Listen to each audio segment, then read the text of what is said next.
하나님 말씀 갈라디아서 2장 15절에서 16절입니다. 갈라디아서 2장 15절에서 16절입니다.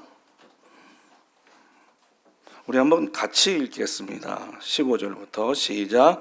우리는 본래 유대인이요 이방 죄인이 아니로되 사람이 의롭게 되는 것은 율법의 행위로 말미암은 것이 아니요 오직 예수 그리스도를 믿음으로 말미암는 줄을 알므로 우리도 그리스도 예수를 믿나니 이는 우리가 율법의 행위로서가 아니라 그리스도를 믿음으로써 의롭다함을 얻으려 함이라. 율법의 행위로서는 의롭다함을 얻을 육체가 없느니라. 아멘. 여러분 보시기에 제가 떠는 것 같습니까? 안 떠는 것 같습니까? 대답을 해 주십시오. 안 떠닙니까? 아닙니다. 떱니다. 제가 강의할 때 학교에서 떨어본 적이 없습니다. 집회하면서도 안 떱니다. 집회나 강의는 안 떱니다. 근데 설교는 떨립니다. 제가 떠는 건 목사님만 압니다. 제 다리가 후들거립니다. 그러니 제발 부탁하는데 반응을 좀 보여주시기 바랍니다. 떱니다. 제가 우리 서부교회 와서 첫 설교를 하는데 이 원고를 못 넘기겠더라고요. 손이 떨려서 수족이 떠는 것처럼 많이 떱니다. 강의 때 정말 안 떱니다. 집회 때도 안 떱니다. 근데 희한하게 이 강대상이 뭐가 있는 것 같아요. 그래서 떱니다. 자, 오늘 저하고 여러분하고 이신칭의에 대한 내용을 좀 보도록 하겠습니다. 여러분, 기독교의 모든 교리는 다 중요합니다. 하지만 교리의 중요성 또는 중요도는 다릅니다. 모든 교리가 중요하지만 중요도는 모든 것이 같지 않다 이겁니다. 그래서 기독교의 교리를 어떤 신학자는 1차 교리, 2차 교리, 3차 교리 이렇게 나누기도 합니다.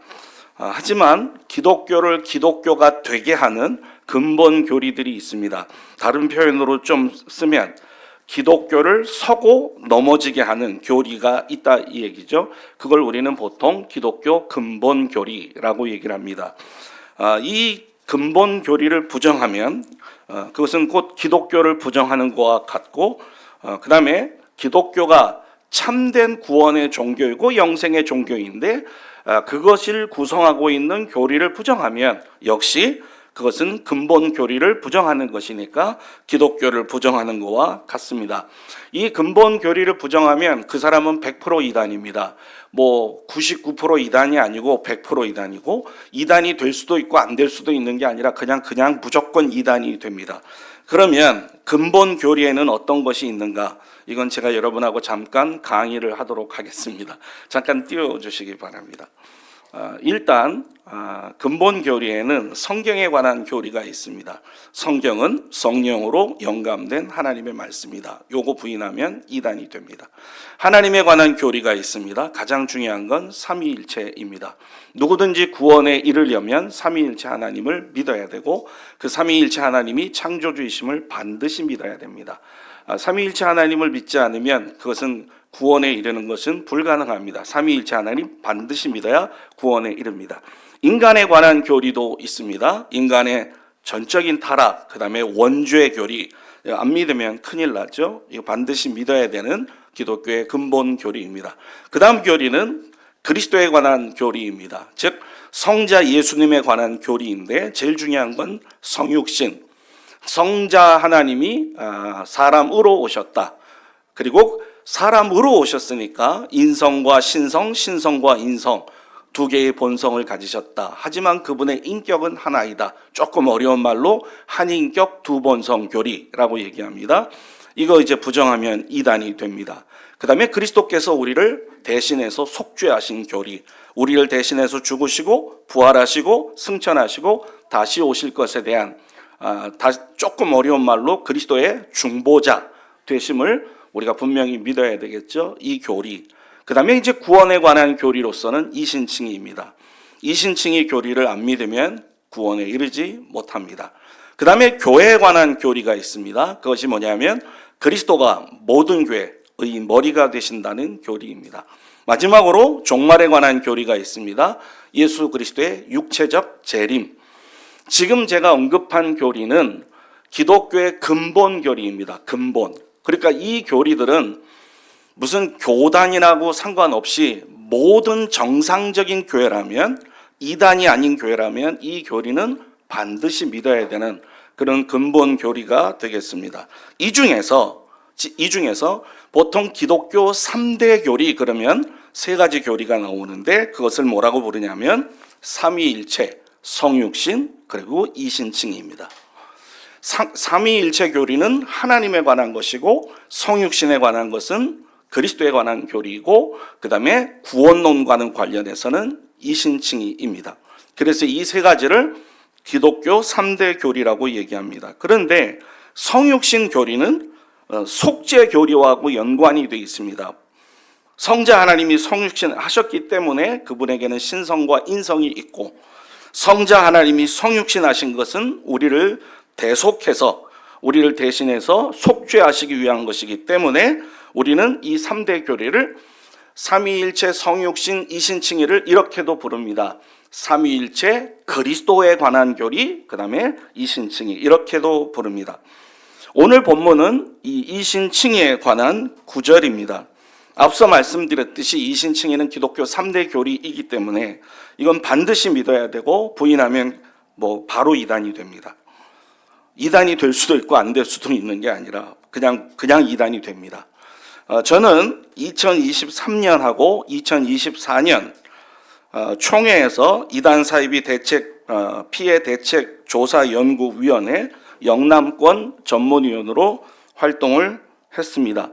내년에 그것이 저에게 주어질지 안 주어질지 모르지만 지금 현재 2년째 제가 영남권에서 우리 총회, 합동측 총회 이단 사이비 피해 대책 조사 연구회가 있는데 거기 위원으로 일을 하고 있습니다. 그래서 한 번인가는 총회에서 그 업무를 하나 이렇게 봤습니다. 어떤 신학자가 나오거나 어떤 목사가 나오면 이 사람의 신학 사상이 건전하냐, 건전하지 않냐, 이런 거를 이제 연구해서 보고를 해야 됩니다. 굉장히 심각한 얘기죠. 제가 보고를 어떻게 하느냐가 너무너무 중요하기 때문에 그분에게는 전체가 달려있는 거나 마찬가지고, 물론 제가 보고를 한다고 해서 바로 그렇게 되는 건 아니지만 신학위원회로 넘어가서 그분은 그런 것들을 조사받게 되겠죠. 그럴 때 구원론에 있어서는 이신칭의가 1번입니다. 이 사람이 이신칭의를 부인하고 행위구원론을 얘기한다. 그러면 그냥 바로 이단이 됩니다. 칭의의 반대말은 일단 정죄입니다. 정죄. 칭의나 정죄나 모두 다 법적인 용어입니다. 그러니까 정죄는 어떤 사람이 죄가 있다라고 선언하는 것이고, 그 반대인 칭의는 그 사람이 죄가 없다라고 선언하는 겁니다. 근데 문제는 우리가 죄가 없냐 이 말이죠. 우리는 여러분 본질적으로 죄인입니다. 그러면 우리는 본질적으로 죄인인데 우리가 어떻게 의롭다함을 여김을 얻느냐 하는 거에 대해서는 우리가 답을 얻어야 되겠죠. 여러분, 우리가 칭의를 얻는다는 것은 우리의 본질 자체가 바뀌어서 죄를 아예 안 짓는 사람이 된다는 의미가 절대로 아닙니다. 우리가 칭의를 얻는다는 것은 뭐냐면 우리의 신분이 더 이상 죄인의 신분이 되는 것이 아니고 우리가 죄의 권세 아래 있지 않다는 성부 하나님의 선언입니다.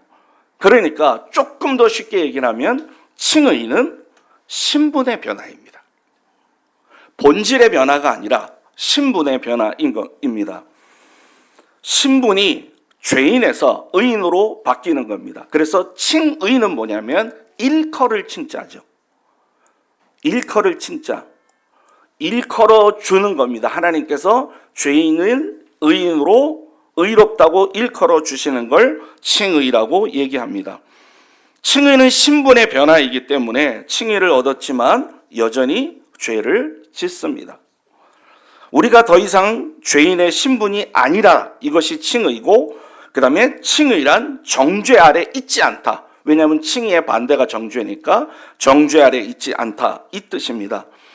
중요한 것은 칭의의 근거가 뭐냐 하는 겁니다. 적지 않은 분들이 근거하고 수단하고 헷갈려 합니다. 근거하고 칭의의 근거는 믿음이 아닙니다. 칭의의 수단이 믿음입니다. 칭의의 근거가 왜 근거하고 수단을 어떻게 구별해야 되냐면, 예를 들어서 여기 한 사람이 있다고 칩시다. 홍길동이. 근데 이 사람이 죄인이에요. 근데 이 사람을 무작정 의인으로 선언하지 못합니다. 왜냐하면 하나님은 지금 법관이시거든요. 하나님의 법정은 지금 하늘에 있습니다. 칭의는 지금 이 땅에서 이루어지는 사건이 아니고 하늘의 법정에서 성부 하나님께서 선언하시는 사건입니다. 그러면 죄인이 있는데 그대로 어떻게 의롭다고 선언을 합니까? 절대로 못하죠. 그러면 하나님께서 어떻게 하시느냐? 이 사람을 의롭다고 선언하기 위한 조건이 필요합니다. 그것이 뭐냐면 그리스도께서 이루신 의, 그의 아들의 의를 이 사람에게 뒤집어 씌우는 겁니다. 그러니까 바꿔 말하면 앉아있는 사람은 홍길동이라고 칠게요. 홍길동을 하나님께서 의롭다고 선언하기 위해서는 그냥 선언하지 못합니다. 홍길동 머리 위에 홍길동에게 하나님의 아들 예수 그리스도의 의를 전가시킵니다. 그러면 홍길동이 예수 그리스도의 의를 전가받는 거죠. 그러면 그 의를 보시고 하나님께서 의롭다고 칭하시는 겁니다. 그러니까 우리가 의롭다고 선언받는 것은 우리의 의가 아니라 그리스도의 의 때문입니다. 그러니까 칭의의 근거는 우리에게 전가된 그리스도의 의입니다. 그리고 그 칭의를 받아들이는 수단이 뭐냐? 믿음입니다. 자, 한번 따라해 보실까요? 여러분 신학생이라고 잠깐 생각하고 칭의의 근거. 제가 이러니까 떤다니까요. 칭의의 근거. 전가된 그리스도의 의. 칭의의 수단. 믿음. 이것이 칭의에 대한 내용입니다. 그러면 우리가 본문으로 이제 들어가겠습니다. 지난달에 이 설교가 수요 설교가 왜 이렇게 빨리 오는지 모르겠습니다. 구원에 관해서 바울과 야고보와 베드로의 사상이 같다는 것은 저희가 살펴봤습니다. 예수 그리스도를 믿는 사람은 그가 유대인이나 이방인이나 차별이 없이 모두 다 구원을 받는다. 그리스도 예수 안에서는 유대인이나 이방인이나 모두 다 율법에 얽매이지 않고 자유자이다. 베드로는 고넬료 사건을 통해서 이것을 확실히 알고 있었습니다. 베드로가 꺼리낌 없이 이방인하고 식사를 한 것은 이 고넬료 사건을 통해서 하나님께서 직접 계시해 주셨기 때문에 복음의 진리를 알고 있었기 때문에 이방인하고 식사하는데 전혀 꺼리낌이 없었습니다. 여러분 베드로는 그랬는데 반대로 유대인들은 이방인하고 함께 식사하는 걸 금했죠. 유대인들입니다. 그리고 이방인하고 식사하는 유대인을 정죄했습니다. 자기가 유대인인데 이방인하고 식사를 해? 어떻게 죄인들하고 식사를 해? 이렇게 유대인들은 생각을 했단 말입니다. 베드로는 당연히 하나님의 계시에 의해서 이방인하고 식사하는 게 전혀 꺼리낌이 없고 저들도 나도 저들도 유대인도 이방인도 하나님의 자녀고 자유자라는 걸 알기 때문에 율법으로부터 자유롭다는 걸 알기 때문에 식사하는 데 어려움이 없었습니다. 그런데 야고보에서부터 왔다고 거짓말했던 그 유대인들이 왔을 때 베드로가 입을 닫고 식사를 중단해 버렸습니다. 그리고 피했습니다. 그것 때문에 일부 유대인도 그리고 이방인들도 그리고 심지어 바나바까지 외식을 해버리게 됐습니다. 베드로의 믿음대로라면 피할 이유가 전혀 없었죠. 피해서도 안 됩니다. 베드로가 이방인과 식사 중에 유대인들이 들이닥치면 그렇다고 식사 중단하면 안 되죠. 피하면 안 되죠. 그런데 피해버렸답니다. 베드로가 피한 것은 어떤 결과를 가져오냐면 결국은 자신이 그동안에 비판했던 유대주의, 그것으로 본인이 돌아간 것이 되고 맙니다. 잠시입니다. 물론 잠시이지만 이방인하고 함께 식사하는 것을 금지하는 유대인의 굴레 속으로 본인이 들어간 겁니다. 자기가 잘못됐다 이렇게 얘기했던 것에 자기가 들어가 버린 거죠. 여러분 소녀 앞에서 주님을 부인했던 베드로가 이제는 유대인 앞에서 진리대로 행하지 않은 겁니다. 이 신칭이 복음 중요합니다. 하지만 이신치기의 복음을 적용하는데도 믿음이 필요했습니다. 오늘 이제 본문을 보면 유대주의자의 교리와 그 다음에 사도들의 교리를 본문은 비교를 합니다. 자, 어떻게 비교를 하느냐? 율법의 행위로 의롭다함을 얻는다는 유대주의자들의 교리와 믿음으로 의롭다함을 얻는다는 사도들의 교리를 비교합니다. 바울은. 그래서 전자는 거부하고 후자는 역설을 합니다. 그러니까 율법의 행위로 구원을 얻는다는 이 교리는, 이 주장은 거부하고, 그 다음에 믿음으로 구원을 얻는다는 이 말씀은 역설합니다. 강하게 강조한다는 얘기입니다. 자, 그러면 이제 하나씩 살펴보겠습니다. 유대인과 유대주의자들이 어떤 주장을 하느냐? 유대인뿐만 아니라 유대주의를 따르는 유대주의자들이 있죠. 율법은 하나님의 계명 전체를 의미한다. 그리고 율법의 행위란 그것에 순종하는 것을 의미한다. 자, 이들이 정리했던 게 뭐냐? 율법이란 하나님의 모든 계명을 얘기한다. 그리고 행위란 율법의 행위란 그것에 순종하는 행동을 가리킨다. 이렇게 정의했습니다. 자, 유대인들은 이런 정의 하에서 행동함으로써 율법의 행위로써 의롭다함을 얻는다고 생각을 했습니다. 유대주의자도 마찬가지입니다. 유대주의 기독교인은 어떻게 생각했냐면 예수를 믿는다고 고백하면서도 율법을 지켜야 구원을 얻는다고 생각했습니다. 이들은 유대주의 기독교인입니다. 그들은 의롭다함을 얻는 길은 율법을 혹독하게 그리고 열심히 행하는 것이다 라고 주장을 했던 겁니다. 특별히 의식법을 지켜야 됐다. 도덕법은 말할 것도 없고 도덕법은 십계명 같은 걸 얘기하는 겁니다. 의식법을 지켜야 하며 할례를 받아야 하고 그리고 유대교회 안으로 들어와야 된다. 합류할 것을 요청했습니다. 여러분, 제가 율법에 대해서 얘기를 하지만 율법 자체가 잘못된 것은 절대로 아닙니다. 왜냐하면 하나님께서 율법을 주신 겁니다. 그러니 하나님께서 악한 것을 주실 리가 없지요. 율법은 하나님께서 주신 말씀이기 때문에 율법은 선하고 지극히 거룩합니다. 믿습니까? 근데 문제는 뭐냐면 율법은 죄를 깨닫도록 주셨고 율법은 그리스도인의 삶의 규범으로 주셨는데 이것을 율법을 지킴으로써 자기들이 의롭다함을 얻으려는 이것이 문제가 됐던 겁니다. 로마서 3장 20절을 한번 보겠습니다. 로마서 3장 20절. 한번 다 같이 한번 읽어보겠습니다. 시작.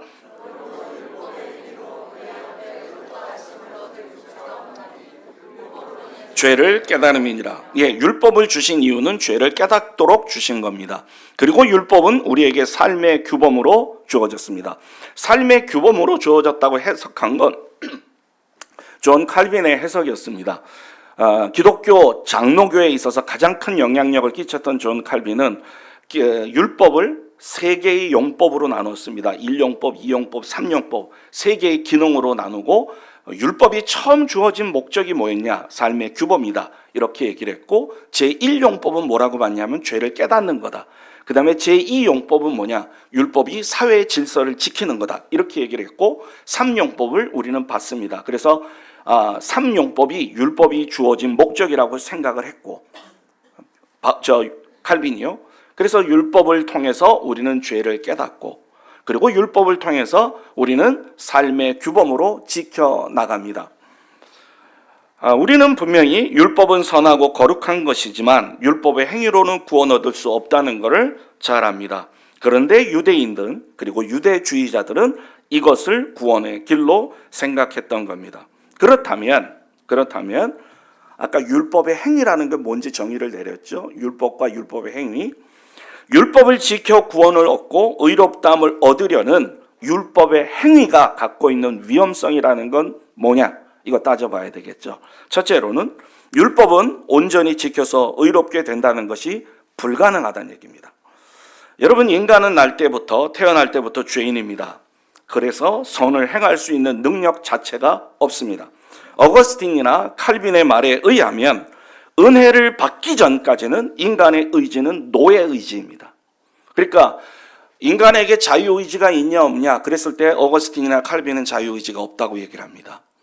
아니 무슨 말이에요? 내가 오른쪽으로도 갈 수 있고 왼쪽으로도 갈 수 있는데 왜 내가 자유의지가 없습니까? 없습니다. 왜 없냐면 의지는 자유로워야 되는데 인간의 모든 의지는 죄를 향해서만 갑니다. 선을 향해서는 전혀 가지 않습니다. 그렇기 때문에 어거스틴이나 칼빈이 얘기하는 것이 뭐냐면 인간은 은혜가 없으면 그의 의지는 노예의 의지다. 죄로만 간다. 이 뜻입니다. 따라서 노예의 의지를 갖고 있는 사람은 선을 행할 수 없고 율법을 지킬 수가 없습니다. 은혜가 있어야지만 됩니다.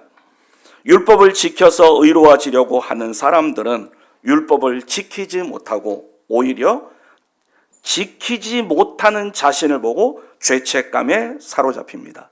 그 죄책감은 뭐로 연결되냐면 자기 자신들이 저주 아래 있다는 것을 깨닫게 됩니다. 갈라디아서 3장 10절을 한번 보십시오. 무릇 율법 행위에 속한 자들은 저주 아래 있나니 누구든지 율법 책에 기록된 대로 모든 일을 항상 행하지 아니하는 자는 저주 아래 있는 자라 하였음이라. 여기서 율법의 행위에 속한 자는 율법으로 의롭다함을 얻으려는 자하고 동의합니다. 같은 의미입니다. 그러니까 결국 사람에게 율법을 강조하는, 율법을 지켜야 된다, 율법의 행위대로 해야 된다, 할례를 받아야 된다, 이렇게 사람에게 율법을 강요하는 것은 그로 하여금 율법의 저주 아래 있도록 만드는 것과 같습니다. 두 번째로 율법의 행위가 갖고 있는 위험성이 있습니다. 그것은 뭐냐면 율법으로 구원을 얻으려는 사람들은 결국은 자기 공로와 자기 의에 빠지게 되어 있습니다. 그래서 여기에 대해서 바울은 분명하게 지적을 합니다. 로마서 10장 2절 3절입니다. 한번 보시면 내가 증언하노니 그들이 하나님께 열심은 있으나 올바른 지식을 따른 것이 아니니라. 3절입니다. 하나님의 의를 모르고 자기 의를 세우려고 힘써 하나님의 의에 복종하지 아니하였느니라. 사도 바울이 지금 얘기하는 것이 뭐냐면 율법주의자들을 향해서 말하는 것이 뭐냐면 너희는 하나님의 의가 아니라 자신의 의를 세우려고 하는 것이다. 그러니까 율법의 행위로 의롭다함을 얻으는 자들에게 갖고 있는 두 번째 위험성이 뭐냐? 결국은 자기 의를 세우는 것이고 자기의 공로를 나타내는 겁니다. 여러분, 바리새인들은 누구보다도 율법을 지키려고 노력한 사람들입니다. 분명히 그들은 율법을 지키려고 노력한 사람들입니다. 그러나 그들은 자신들이 율법을 지킨 것을 자기들의 의, 자기들의 공로로 삼았습니다. 그들에게서 하나님의 은혜란 찾아볼 수가 없습니다. 사도들의 교리로 이제 들어가 보겠습니다. 앞서 말씀드렸듯이 유대주의자들의 교리와 사도들의 교리를 비교하는 것이 오늘 본문입니다. 사도들이 말입니다. 그 누구도 율법의 행위로 의롭다함을 얻을 사람은 없다. 율법의 요구를 완벽하게 지킬 수 있는 것은 우리의 능력 밖에 있다. 혹 우리가 율법의 요구 중에 아주 작은 부분, 그것도 외적인 부분을 지킬 수는 있을지 모른다. 하지만 예수 그리스도를 제외하고는 그 어떤 사람도 율법을 완전히 지킨 사람이 없다. 따라서 율법으로는 의롭다함을 얻을 육체는 없다. 오늘 본문 15절로 보시면 15절에 이렇게 되어 있습니다. 바울은 우리는 유대인이요 이방 죄인이 아니다. 이렇게 얘기를 합니다. 15절에서 이상하죠? 이방인에게는 죄인자 붙이고 유대인에게는 죄인자 안 붙였습니다. 유대인은 죄인 아닙니까? 근데 바울이 이거 한 말이거든요. 바울이 우리는 유대인이다. 죄인이 아니란 말입니까? 아닙니다. 여기에는 바울의 의도가 있습니다. 바울이 조금 있다가 유대인도 의롭다함을 얻는다고, 믿음으로 의롭다함을 얻는다고 얘기를 합니다. 그러면 의롭다함을 얻는다는 말은 그 앞에 그가 죄인이라는 게 전제가 되어 있죠. 죄인이 아니라면 왜 의롭다함을 얻습니까? 그러니까 바울은 지금 유대인에게 너희는 스스로 죄인이 아니라고 생각할지 모르지만 너희도 믿음으로 의롭다함을 얻어야 되는 죄인이다 라는 것을 이렇게 돌려서 얘기를 합니다. 유대인, 이방 죄인 이렇게 언급을 했던 이유는 바로 바울의 말에는 의도가 있었다 하는 겁니다. 그리고 오늘 16절이 제가 설교하는 핵심이 되겠는데 오늘날 젊은이들의 얘기를 빌려 쓰겠습니다. 16절은 그야말로 대박입니다. 왜 대박이냐? 16절을 여러분 한 번만 보십시오. 16절 단 한 절입니다. 단 한 절에 율법의 행위가 아니라 예수 그리스도를 믿음으로 의로워진다는 말이 16절 한 절에 3번 나옵니다. 지금 사도 바울이 이신칭의를 얼마나 강조하는지 아시겠죠? 16절 하나에 3번 나옵니다. 자, 첫 번째가 뭐냐면 사람이 의롭게 되는 것은 율법의 행위로 말미암음이 아니요 오직 예수 그리스도를 믿음으로 말미암는 줄 알므로. 첫 번째 나왔습니다. 두 번째입니다.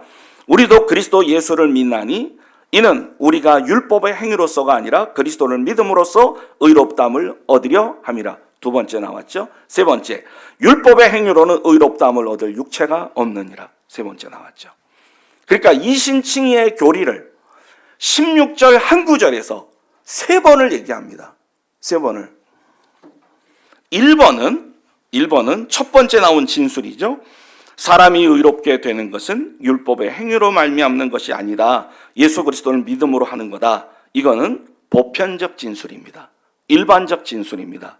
그러니까 원래 사람이 하나님 앞에 의롭다함을 얻는 것은 원래 믿음으로 의롭다함을 얻는다. 이거 원리이다. 라는 것을 첫 번째 진술에서 얘기했습니다. 그래서 앞에다가 이방인이, 유대인이 이 말 안 썼어요. 뭐라고 썼냐면 사람이.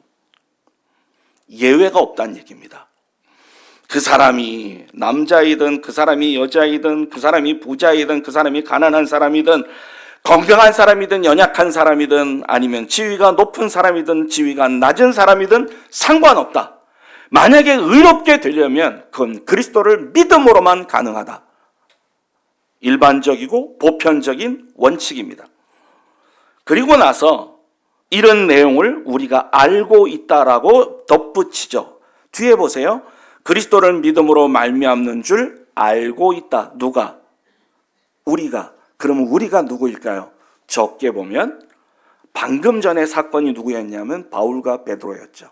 그러니까 바울과 베드로일 수도 있고 아니면 우리라고 되어 있으니까 이것은 그리스도인들을 알고 있다. 이렇게 볼 수도 있습니다.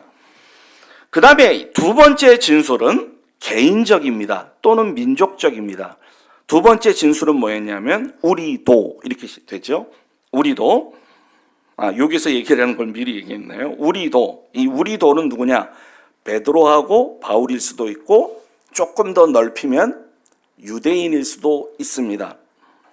왜냐하면 앞서 얘기했듯이 유대인도 율법으로 의로워지지 않고 그리스도를 믿음으로 의로워진다고 말하기 때문에 그렇습니다. 그래서 두 번째 진술은 개인적 또는 민족적이라고 말할 수 있습니다. 바울은 유대인 아닙니까? 세 번째 진술은 또다시 일반적입니다.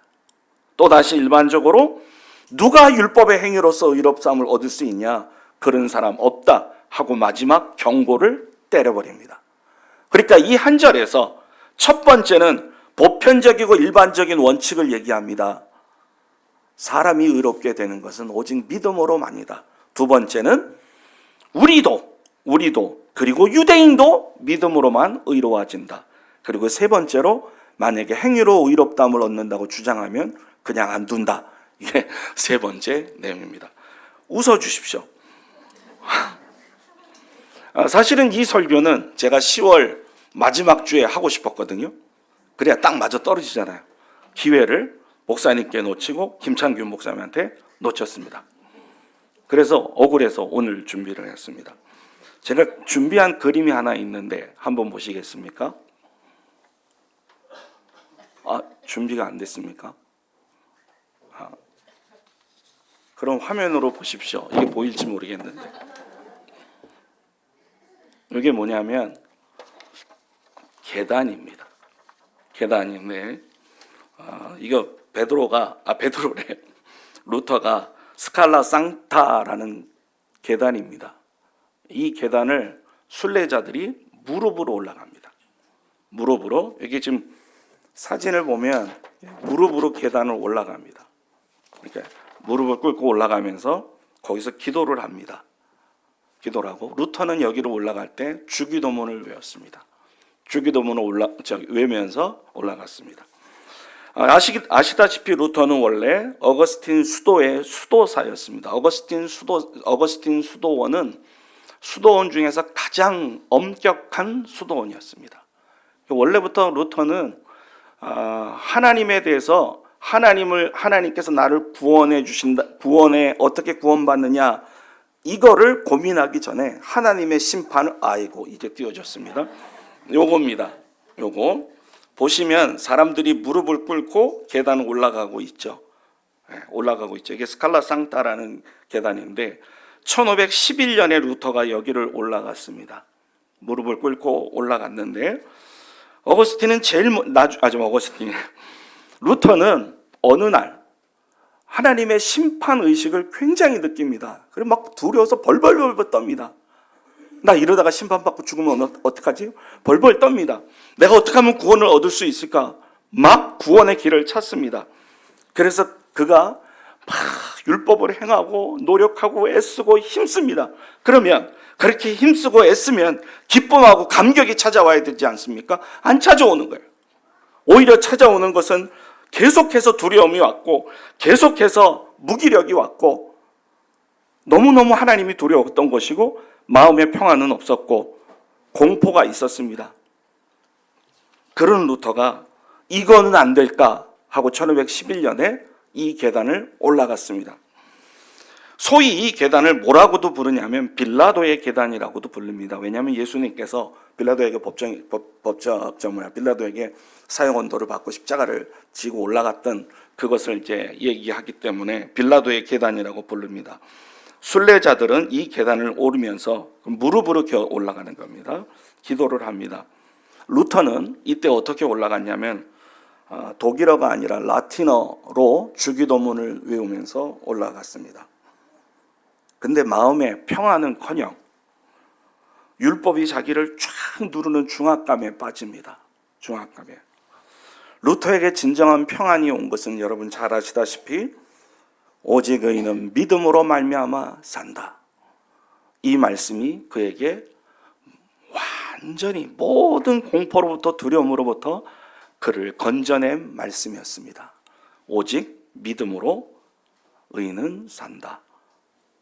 우리가 지난번에 종교개혁 주간에 얘기했지만 솔라 피데, 오직 믿음, 솔라 그라티아, 오직 은혜, 오직 믿음으로 구원을 얻는다는 얘기죠. 여러분, 말씀 정리하겠습니다. 우리는 믿음으로 의롭다함을 얻습니다. 그런데 그 믿음도 내게서 나오지 않습니다. 그 믿음도 하나님께서 주셔야 됩니다. 하나님의 은혜가 아니면 믿을 수 없지요. 그러니까 결국 우리가 믿음으로 의롭다함을 얻지만 그 믿음도 하나님의 은혜입니다. 그래서 우리는 방금 전에 설교 초반부에 얘기했듯이 성부 하나님께서 성자 하나님의 전가된 의, 성자 하나님께서 우리에게 전가시키신 의를 보고 우리를 성부 하나님이 의롭다고 선언하십니다. 의가, 그리스도의 의가 우리에게 전가되는 것도 은혜요. 우리가 그리스도께서 하나님께서 주신 믿음으로 그것을 받아들이는 것도 은혜입니다. 그래서 우리는 믿음으로 의로워진다는 말을 더 크게는 이렇게 말합니다. 하나님의 은혜로 의롭다함을 얻었다고. 결론 짓습니다. 오직 믿음입니다. 솔라 피데입니다. 구원도 믿음으로 얻습니다. 구원을 받은 후에도 믿음으로 삽니다. 율법으로 살지 않습니다. 오직 믿음입니다. 믿음으로 의롭다함을 얻습니다. 의롭다함을 얻은 후에도 믿음으로 살아갑니다. 이것이 우리가 개혁교회가 믿고 복음주의 교회가 믿는 이신칭의의 교리의 내용이었습니다. 기도하겠습니다. 하나님 아버지 감사합니다. 우리에게 믿음을 주시고 그 믿음으로 의롭다함을 얻게 하신 하나님의 은혜에 감사합니다. 하나님이 이 은혜를 받았사오니 은혜를 증거하게 도와주시옵시고 이 은혜 가운데 살아갈 수 있도록 도와주시옵소서. 오늘도 주님의 은혜를 구하게 도와주시옵시고 내일도 주님의 은혜를 구하게 도와주시옵시고 오늘도 믿음으로 살아가고 내일도 믿음으로 살아가는 저희 모두가 되도록 하나님 역사해 주시옵소서. 주 예수 그리스도의 이름으로